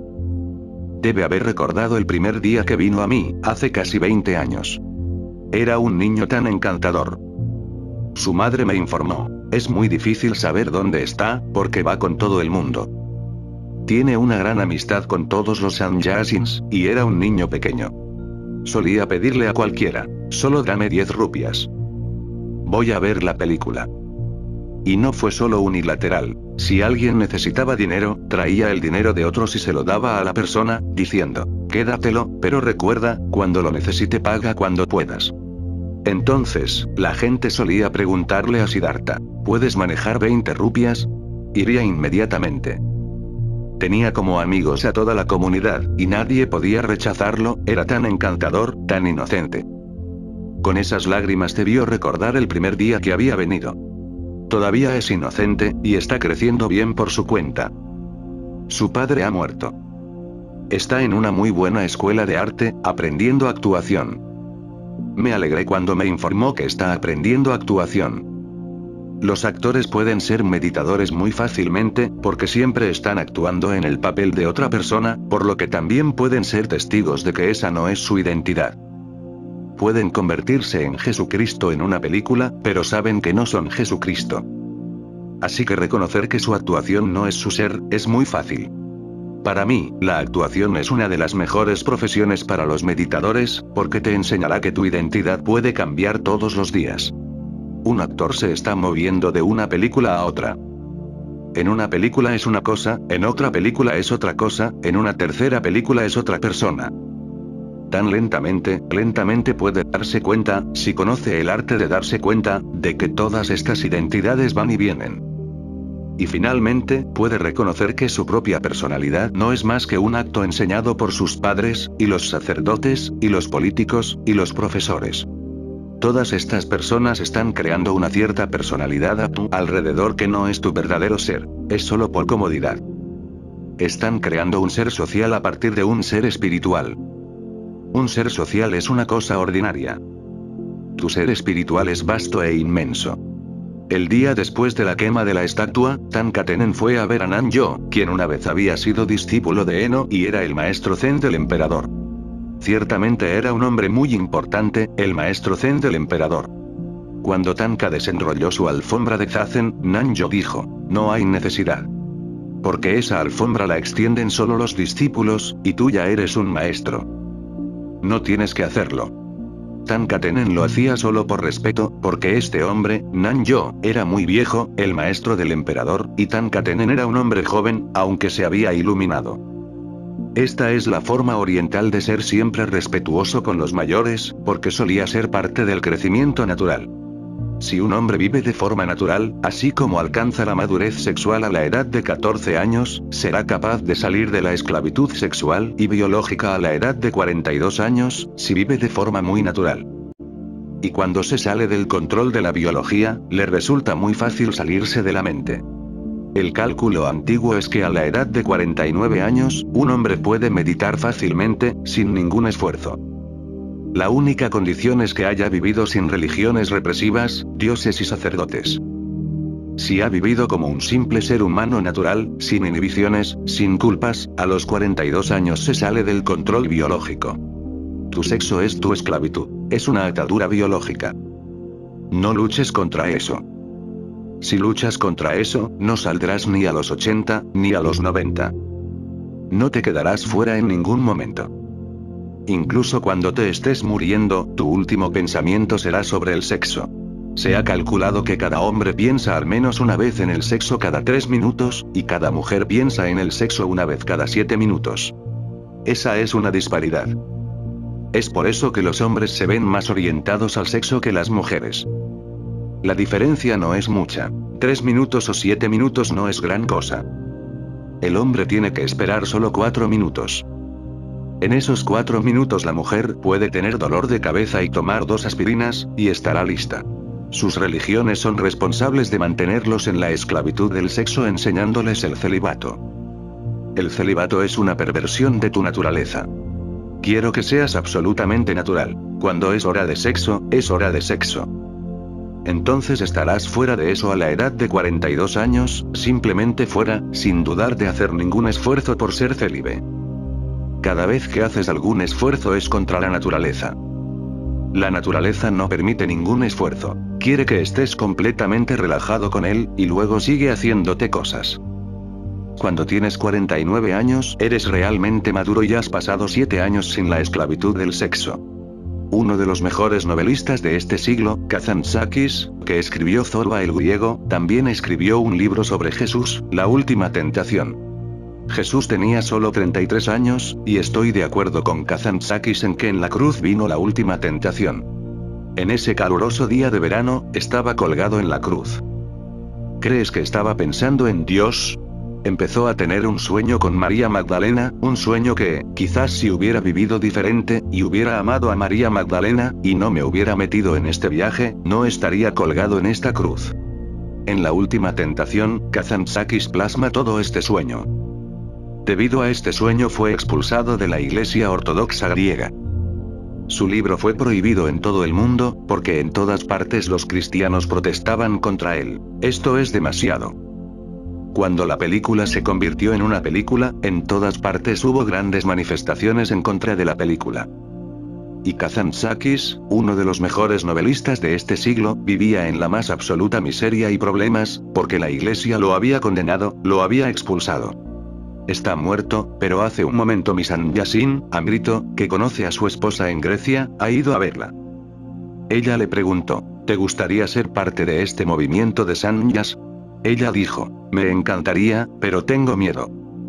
He sufrido tanto por el sufrimiento de mi esposo, la condena absoluta en todas partes, y él no había hecho nada malo. Lo apoyo absolutamente. Su percepción es clara. Es absolutamente natural que un hombre de 33 años colgado en la cruz esté obligado a pensar, Dios mío, ¿qué he hecho? Si hubiera vivido una vida diferente con una mujer hermosa que siempre quiso vivir conmigo, estaba tratando de decirle, vete. Eres una tentación, aléjate. En el último momento la tentación debe haberle llegado. Puedo decir con absoluta autoridad que Kazantzakis tiene razón. Es absolutamente natural recordar a María Magdalena, una de las mujeres más hermosas, a quien había estado negando. Eso fue antinatural. Y cuando Dios no pudo hacer algún milagro, ciertamente habría pensado, hubiera sido correcto para mí tener una esposa, hijos y vivir naturalmente. Y necesariamente pasé a este número de ser el hijo unigénito de Dios, y parece que no hay Dios en absoluto. 6 horas en la cruz son suficientes para atraer a cualquiera a sus sentidos. Ahora hay un movimiento entre la intelectualidad de Europa de que Kazantzakis debe ser aceptado por la Iglesia nuevamente, póstumamente. Pero la Iglesia es absolutamente inflexible. Ese hombre no puede ser aceptado como cristiano, ha hecho un daño inmenso a la imagen de Jesucristo. Para mí, ha hecho un bien inmenso a la imagen de Jesucristo. Está diciendo que Jesucristo no era un pervertido, era un ser humano natural. Él le ha dado más respeto a Jesucristo que a cualquier otra persona, a causa de este sueño. Su esposa dijo, simplemente tengo miedo. Tu maestro está continuamente en problemas, va a estar en problemas, y yo he sufrido demasiado y soy viejo, demasiado viejo. Me hubiera encantado, pero toda mi vida sufrí porque mi esposo escribió Zorba el griego y la iglesia se enojó. Luego escribió La última tentación, y el mundo entero protestó, quemando sus libros. Las religiones han hecho tanto daño que es casi increíble, y todavía lo siguen haciendo. En Oriente, particularmente cuando las religiones no estaban organizadas, cuando la religión era una libertad, un asunto individual, la gente era muy natural y llegaba al celibato de forma natural. Cuando el celibato surge naturalmente, tiene un sabor totalmente diferente. No hay represión, no hay sueños sexuales, no hay duda. Y cuando llegas a la edad de 50 años, en India, la edad de 50 años se llama prepararse para el bosque, Vamprastha. Cuando tenga 50 años, sus hijos regresarán de sus escuelas, colegios, universidades. Ahora ellos se encargarán de tu negocio. Puedes mirar ahora hacia el bosque. Quizás tengas que esperar unos días para enseñar a tus hijos los aspectos prácticos de la vida. Han estado en las universidades y no saben nada sobre la vida práctica. Han estado meditando, han estado aprendiendo, han estado con grandes videntes y se están volviendo completamente inocentes sobre los aspectos prácticos del mundo. Así que tal vez durante 25 años. Ese era el cálculo indio. 25 años para la educación, 25 años para vivir como cabeza de familia, 25 años preparándose para ir al Himalaya o para ir a los bosques, 25 años, 5 años, los últimos 25 años, absolutamente dedicados a la meditación. Si la vida es de 100 años, entonces se dividió de manera absolutamente natural en 4 partes. Cuando uno tiene 75 años, debe retirarse al bosque.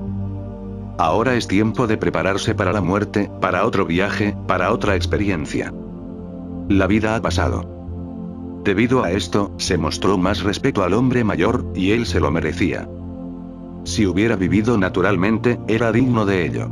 Entonces, cuando Tankatenen desenrolló su alfombra de zazen, Nanjo dijo, no hay necesidad. Era un anciano. Podía reconocer a Tankatenen inmediatamente. Solo la persona iluminada puede reconocer a otro ser iluminado. No hay otra manera. Los no iluminados no pueden reconocer a los iluminados. Los iluminados pueden reconocer tanto a los no iluminados como a los iluminados. Lo superior puede reconocer lo inferior, pero lo inferior no puede reconocer lo superior, porque lo superior tiene tanto la experiencia de lo inferior como de lo superior. Lo inferior tiene solo la experiencia de lo inferior. Él no sabe nada más allá de eso. Pero la dificultad es que lo inferior, las masas que nunca han conocido nada de lo superior, deciden las cosas. Ellos deciden quién está iluminado, quién no está iluminado. Es tan divertido. Un periódico de índole ha escrito un editorial y ha pedido a sus lectores que voten si soy ilustrado o no. Así que le he dicho a Chaitanya Kirti que les escriba. ¿Cuántos de sus lectores están iluminados? Y primero debes pensar en ti mismo. ¿Estás iluminado? ¿Puedes reconocer a una persona iluminada sin estar iluminado? Pero este tipo de estupidez sigue y sigue. Las personas que tuvieron la experiencia fueron naturalmente respetadas por la generación más joven, porque conocían todas las partes de la vida, habían pasado por todas las etapas y habían pasado más allá.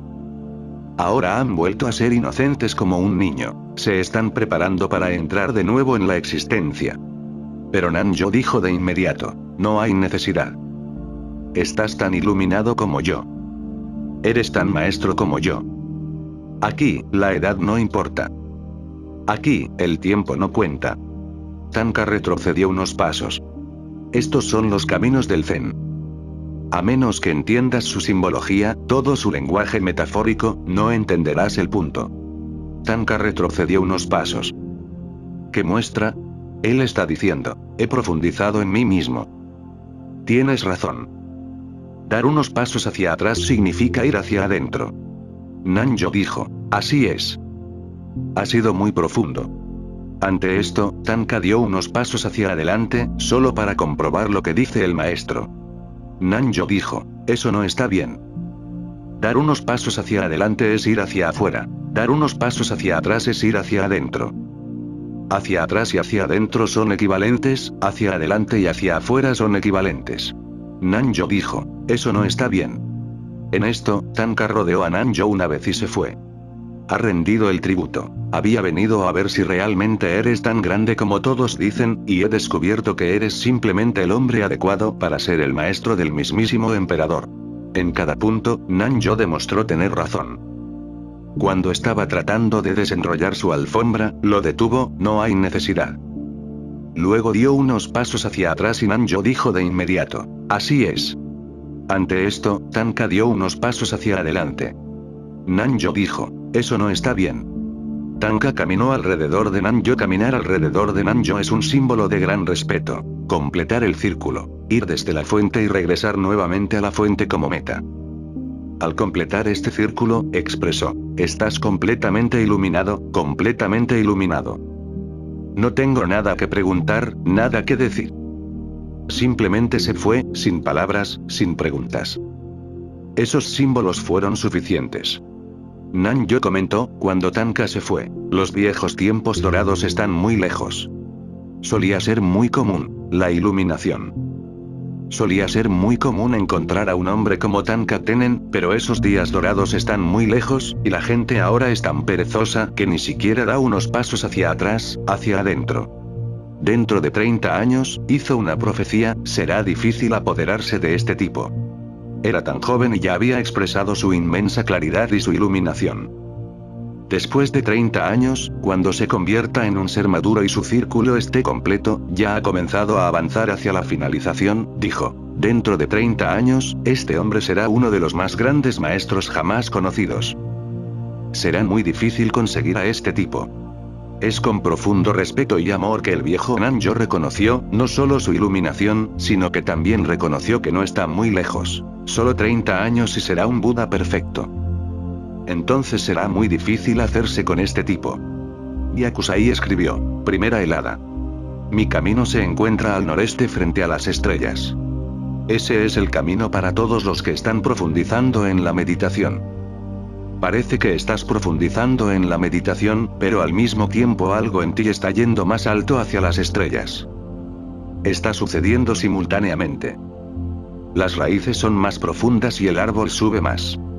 En tu meditación estás creando raíces profundas en tus fuentes. Cuando el alimento esté disponible, su conciencia comenzará a moverse hacia las estrellas, un pilar de luz que va hacia el más allá. Primera helada. Mi camino se encuentra al noreste de cara a las estrellas. Un hombre de meditación, donde quiera que vaya, siempre se está moviendo hacia las estrellas, porque siempre se está moviendo hacia la fuente misma del alimento. Una vez que fija sus raíces en la tierra, entonces no hay problema. Donde quiera que esté, se está moviendo más y más alto como un cedro del Líbano. Esos árboles antiguos, de cientos, miles de años, están en pie, todavía creciendo hacia las estrellas. La belleza de esos árboles es simplemente un recordatorio de que el mismo es el camino para la conciencia humana, más profundo en la tierra, más alto en el cielo. La pregunta de Mane esa, maestro. D.T. Suzuki describe dos tipos diferentes de ver cómo se indica mediante dos caracteres chinos diferentes. Te lo acabo de decir, DT Suzuki sigue en la mente. De ahí la división. Incluso ver se vuelve de dos tipos. DT Suzuki describe dos tipos diferentes de ver, como se indica mediante dos caracteres chinos diferentes. Kan consiste en una mano y un ojo y significa observar un objeto como independiente del espectador, conocimiento objetivo. Estás mirando un árbol. El árbol es diferente a ti, este es un tipo de visión. Lo visto y lo que ves son dos entidades separadas. Por otro lado, el carácter Chien se compone de un solo ojo sobre dos piernas extendidas, y significa el puro acto de ver.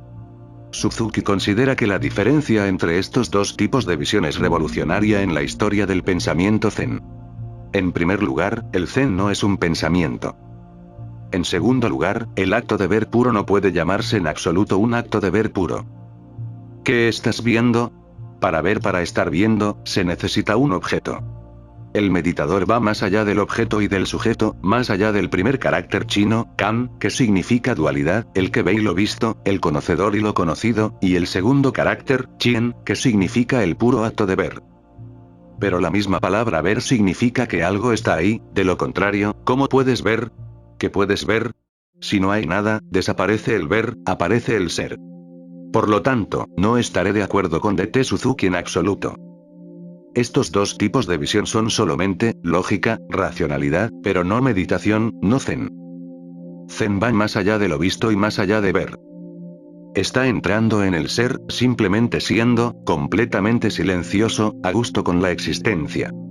No hay dualidad, y tampoco hay unidad, tienes que entenderlo, porque si no hay dualidad, no puedes llamarla unidad. Uno sugiere inmediatamente dos. Por lo tanto, Gautama Buda no usa la palabra unidad.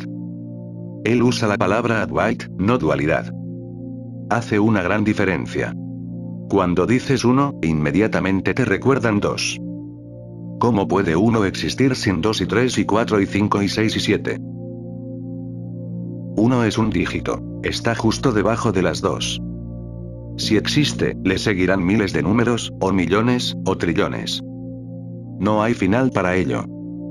Si ha comenzado en uno, está en un largo viaje sin fin. Para evitar esto, se ha encontrado un camino indirecto. No decir unidad con la existencia sino decir no dos. Significa exactamente unidad, pero decir eso en el lenguaje crea la dificultad. Sin dos, ¿cómo puede haber uno? Así que no digas uno, solo di no dos. El uno se entiende, no hay que decirlo. Es lo inexpresable. Pero al decir no dos, has indicado hacia ella. Un simple gesto. Sin hacer ruido, lo has insinuado. Es una pura indirecta. Suzuki pierde el punto. El paso revolucionario no es el pensamiento zen, sino la experiencia zen. Esa experiencia es de no dos. No hay evidente ni visto, sino solo ser. Es hora de Sardar Gurudayal Singh. Pon las luces. Me encanta ver reír a mi gente. Estoy absolutamente en contra de la seriedad, pero desafortunadamente tengo que discutir cosas serias. Pero es bueno hacerte primero serio, luego la risa viene más fácilmente.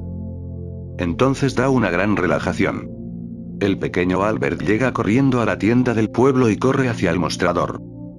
Oiga, señor, le grita al viejo Hawk, el dueño. Mi papá estaba arreglando el techo cuando la escalera se le resbaló. Ahora está colgando de los dedos del alféizar de una ventana en el piso de arriba. Bueno, hijo, dice el viejo Hawk, has venido al lugar equivocado. ¿Quieres que la estación de policía esté al otro lado de la calle? Y date prisa. No, dice Albert, tú no lo entiendes. Quiero más película para mi cámara. Un domingo por la mañana en Looney Tunes Funny Farm, el viejo padre Fungus es el predicador invitado en la pequeña capilla del manicomio. Está despotricando y delirando en el púlpito, gritando sobre la condenación y el fuego del infierno, el dulce amor de Dios y las emisiones nocturnas del Espíritu Santo, cuando de repente, Melvin el loco salta de su asiento, levanta ambos brazos en el aire y grita, ¡mierda! ¿Tenemos que escuchar a este idiota? Entonces Mad Melvin sonríe y vuelve a sentarse. Hay un silencio mínimo. El padre Fungus está extremadamente avergonzado y se vuelve hacia el director del hospital, el Dr. Dumsit. Oh querido. Tartamudea el sacerdote. ¿Debería dejar de hablar? No hay necesidad de eso, padre, suspira Dumsit, bostezando. No volverá a suceder. Mad Melvin solo hace una declaración verdadera una vez cada 7 años. Dos famosos amantes de la música, el cardenal Katsas y el papa polaco, están bebiendo vino y teniendo una charla íntima en los aposentos privados del Vaticano del Papa. ¿Sabías, dice Katsas, confiando en el viejo pastel de frutas papal, que tengo una muy especial amigo músico? ¿En realidad? Dice el Papa. Sí, continúa Katsas. La trato como una guitarra. Toco la parte superior y toco la parte inferior y obtengo una música hermosa. Bueno, dice el Papa polaco, debo confesar que también tengo un amigo musical muy especial. ¿En realidad? Exclama Katsas. Sí, continúa el Papa polaco. Trato el mío más como un disco pop. La coloco en la cubierta y hacemos una música hermosa. Y luego, 3 minutos después, la doy vuelta. Nivedano. Toque de tambor. Algarabía. Nivedano. Toque de tambor. Guarda silencio. Cierra los ojos y siente tu cuerpo completamente congelado. Este es el momento adecuado para mirar hacia adentro. Reúne tus energías y tu conciencia total, y corre hacia el mismo centro de tu ser. Está justo debajo del ombligo, exactamente 2 pulgadas debajo, dentro de ti. Pero solo tendrán éxito aquellos que se apresuren con urgencia e intensidad, como si este fuera el último momento de la vida. Tienes que hacerlo ahora o nunca. Más y más rápido. Más y más profundo. Te estás acercando al centro de tu ser. Un gran silencio desciende sobre ti como una lluvia suave. Puedes sentir el frescor. Contigo, toda la noche se ha vuelto silenciosa. Un poco más cerca de tu centro, y una gran paz te rodea, te envuelve. Estás ahogado en él. Es la paz que los místicos han llamado la paz que sobrepasa a todo entendimiento. Un poco más cerca. Y las flores empiezan a llover sobre ti, de dicha, de éxtasis. Estás empezando a sentirte como un borracho, pero esta no es una embriaguez ordinaria, es una embriaguez divina. Y solo en esta embriaguez divina puedes dar el último paso. Entra en tu centro. Esta es la apertura hacia el más allá, este es el lugar donde te unes al cosmos. Encontrarás aquí tu rostro original. El rostro de Gautama el Buda ha sido aceptado en Oriente como símbolo del rostro original de todos. Conocer al Buda es una experiencia muy extraña, porque empiezas a desaparecer, a desvanecerse. Y a medida que te desvaneces, el Buda se vuelve cada vez más sólido y fuerte. Es tu ser muy esencial. La única cualidad que tiene el Buda es la de presenciar. Tienes que sintonizarte más y más con esta cualidad, porque solo esta cualidad puede llevar a tu Buda desde el centro a la circunferencia. Él puede convertirse en toda tu vida. Él es el último baile. Gautama el Buda es el manifiesto Zen. Al presenciar, empiezas a desaparecer. Eso es lo que he llamado libertad del yo. Sé testigo de que tú no eres el cuerpo. Sé testigo de que no eres la mente. Sea testigo de que usted es solo un testigo, y todo comienza a asentarse. Para hacer más claro y profundo este testimonio, Nivedano toque de tambor. Relajarse. Solo es cuestión de relajarse, no es un esfuerzo. Es simplemente caer profundamente en tu propia profundidad, descansando en el mismo centro de tu fuente de vida. Esta fuente de vida, este jugo que fluye a tu alrededor, iniciará una tremenda metamorfosis dentro de ti. Sentirás que te estás derritiendo, derritiendo, derritiendo. El auditorio Gautama el Buda se está convirtiendo en un océano de conciencia. 10.000 Budas han desaparecido en una experiencia oceánica. Este es el manifiesto Zen, la libertad de uno mismo. Reúna todas estas experiencias, la gracia, la belleza, la verdad, la dicha. Tienes que traerlos contigo. Tienen que convertirse en tu día a día. No enseño ninguna otra moralidad. Enseño espontaneidad, y la moralidad sigue como una sombra. Y debido a que proviene de tus propias fuentes, nunca sientes que estás siendo mandado, nunca sientes que estás siendo dominado, nunca sientes que estás siendo un esclavo, nunca sientes que estás siendo una oveja. Empiezas a ser un león. Tu moralidad, tu respuesta a la existencia se convierte en el rugido de un león. La belleza y el poder que es inofensivo. El amor que simplemente te desborda, incondicional, solo un regalo, una bendición para toda la existencia. Y una gracia que cambia no solo tu conciencia sino también tu cuerpo. Tus gestos se vuelven tan significativos, tan hermosos, como rosas. Tus ojos se vuelven como estrellas. Tu corazón comienza a latir en sintonía con el corazón universal. Esta sincronicidad es el manifiesto Zen. Y no olvides persuadir a Gautama Buda para que te acompañe. Estos son los 3 pasos de la iluminación. El primero, Gautama Buda, viene detrás de ti como una sombra, pero la sombra no es oscura, es luminosa. En él no hay persona sino solo presencia, una tremenda presencia. Es cálido, te sientes por primera vez amado por la existencia misma. Es tranquilo y fresco al mismo tiempo. Ese es el milagro del Zen. En el segundo paso, te conviertes en la sombra. Tu sombra es ciertamente oscura, es falso, ha sido tu prisión. Gautama Buda viene al frente. Es una gran revolución, porque tu sombra empieza a desaparecer inmediatamente.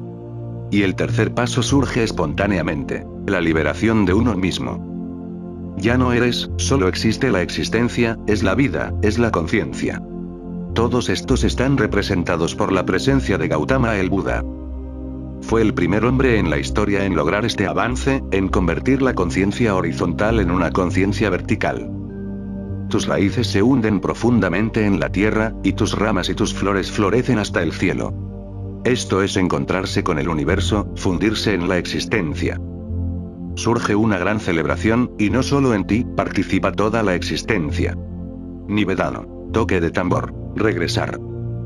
Pero regresa como Gautama el Buda, con la misma gracia, la misma belleza, el mismo silencio, la misma embriaguez divina, y siéntate por unos momentos para recordarte el camino dorado que has recorrido, el hermoso, el dichoso, la experiencia extática de llegar al centro de tu ser, que se abre al cosmos. El Zen no es más que una apertura al cosmos. Desapareces, solo queda la existencia. Esta es la libertad última, la libertad de uno mismo. Esta libertad se convierte en una gran celebración. Bailas con las estrellas, bailas con el océano, bailas con los árboles, bailas bajo el cielo, bajo las estrellas. De repente, todo el cosmos se ha convertido en tu hogar. No eres un extranjero, no eres un extraño, no eres un forastero. Tú perteneces a esta existencia. Esta existencia te pertenece. Esta es la revolución que trae el Zen a la humanidad. Esta es la gran contribución del Zen al mundo. Es el momento adecuado para que empieces a celebrar la vida, a bailar en profunda sincronía con la existencia y a difundir este fuego del Zen por todo el mundo. Esta es la única posibilidad de salvar a la humanidad de cometer suicidio. Suficiente por hoy.